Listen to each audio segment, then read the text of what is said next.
زهقتوا من وقفة المطبخ وعايزين تعملوا أكلة سريعة وفي نفس الوقت طعمها يبقى حلو؟ هنعمل بيتزا سريعة جدا من غير ما نعمل بقى عجين ونستنى يخمر والكلام ده كله. هنعملها في 10 دقايق، تتقدم في أي وقت في اليوم. والمدارس كمان بدأت خلاص والولاد بتزهق من السندوتشات. اعملي لهم البيتزا دي هتعجبهم جدا، وغيري في الحشوة زي ما يحبوا. يلا بينا نبتدي في عمايلها، بس لو أول مرة تشوفوني أنا جيهان عزب. إذا عجبكم الفيديو ما تنسوش تعملوا له لايك وشير، وإذا كنتم جداد على القناة يسعدني اشتراككم ووجودكم معايا فيها. البيتزا دي هنعملها بأي فينو موجود عندنا، وهنعملها بطريقتين أسهل من بعض. الطريقة الأولى هنعملها في صينية. هنجيب الفينو وهنقطعه شرايح بالشكل ده كده. وبعدين هنجيب الصينية اللي هندخلها الفرن، أو ممكن تعملوها في طاسة غير لاصقة على البوتاجاز زي ما انتوا عايزين. هندهنها الأول كويس قوي بالزيت. أنا حطيت زيت زيتون، ممكن تستعملوا زيت نباتي عادي. وبعدين هنرص فيها شرايح الفينو. عايزينها تبقى بالشكل ده، تبقى كلها جنب بعضها. ولو في أي فراغات فيها هنحط برضو قطع صغيرة نملاها بيها، ونسيبها على جنب بس ثواني على بال ما نجهز الخليط اللي هنضيفه عليها. هنحتاج لكوباية إلا ربع من الحليب. هنحط عليه معلقتين كبار مليانين من الدقيق، واتنين حبة بيض، ومعلقة صغيرة من البيكنج باودر، ونص معلقة صغيرة من الملح والفلفل، ومعلقتين أو 3 كبار مليانين من زيت الزيتون. ونقلب بقى الكلام ده كله مع بعضه كويس قوي لحد ما نلاقي البيض اختفى تماما وما يبقاش فيه أي كتل. ونبتدي نسقي بيه الصينية كلها. عايزينه يغطي شرايح الفينو كويس قوي، علشان لما الفينو يشرب الخليط ده يطرى ويبقى شوية شبه العجينة. ونحركها كمان علشان نتأكد إن كلها اتشربت من الخليط. وهنضغط عليها بالراحة بظهر معلقة أو بإيدينا. عايزين نسوي الصينية كلها، وأي فراغات موجودة هتتملي لما نضغط عليها كده. وهنكون مسخنين الفرن على درجة متوسطة. ندخلها ونسيبها لحد ما نلاقيها خدت لون خفيف من تحت ومن على الوش. وفي الوقت اللي بتستوي فيه هنعمل صلصة البيتزا، بس هنعملها بطريقة سهلة وبسيطة، يعني مش هنحطها على النار، كله على البارد. هنحتاج معلقتين كبار مليانين من صلصة الطماطم.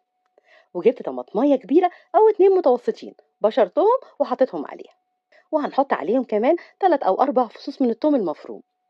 وهنتبلهم بنص معلقة صغيرة من الملح والفلفل، وشوية حلوين من الريحان والزعتر، طازة أو مجفف المتوفر منهم هنحطه. هما بيدوا طعم ونكهة حلوة قوي للصلصة. وهنحط عليهم كمان معلقتين أو 3 كبار مليانين من زيت الزيتون. لو لقيتوا الصلصة تقيلة قوي نحط عليها شوية صغيرة من المية السخنة ونقلبهم مع بعض كويس قوي. الصلصة دي حلوة جدا وطريقتها بسيطة متاخدش وقت. اعملوها مع أي بيتزا هتعجبكم جدا. الصينية كده خلاص خدت لون حلو وبدأت تفك من الجوانب شوية. نطلعها من الفرن ونحط عليها الصلصة على طول. نوزعها عليها تغطي الوش كله. ونبتدي نحط عليها بقى المكونات اللي احنا عايزينها كلها. الحشوة اللي هنحطها دي زي ما يعجبكم والمتوفر عندكم. حطيت عليها في الأول شوية من الجبنة الموتزاريلا، أو ممكن نستعمل جبنة شيدر. وكان عندي كام واحدة من السلامي باقيين حطيتهم عليها. ممكن لو عندكم بسطرمة أو سوسيس أو بواقي فراخ، أي حاجة عندكم عايزين تحطوها وبتحبوا طعمها حطوها. وحطيت عليها كمان شوية من الزيتون الأخضر أو الأسود، وشوية من الفلفل الرومي قطعتهم شرايح رفيعة وحطيتهم. وفي الآخر حطيت على الوش شوية من الجبنة الموتزاريلا. ورجعتها تاني الفرن تكمل تسويتها والجبنة تسيح وتاخد لون حلو. وعلى بال ما تستوي تعالوا نعمل الطريقة التانية، ودي بقى حرفيا ما بتاخدش 10 دقايق. هنجيب الفينو وهنقسمه نصين بالطول، وهنحطه في الصينية اللي هتدخل معانا الفرن. هندهن الوش الأول بشوية من زيت الزيتون، بس عايزين ندهنه بشوية حلوين يعني. وهندخله الفرن يتحمص وياخد لون ذهبي حلو من على الوش. نطلعه من الفرن ونحط عليه شوية من صلصة البيتزا اللي عملناها.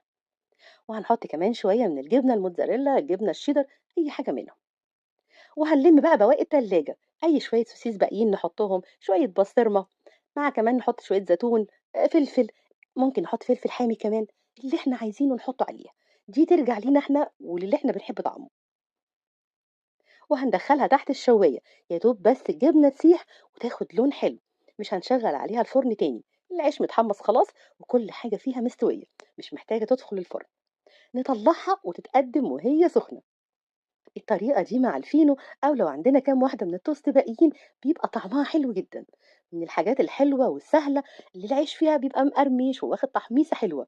ومع شوية الحاجات كمان اللي بنحطها عليه بيتحول الفينو العادي لأكلة طعمها خطير. هتعجب الولاد وممكن كمان ياخدوها معاهم المدرسة.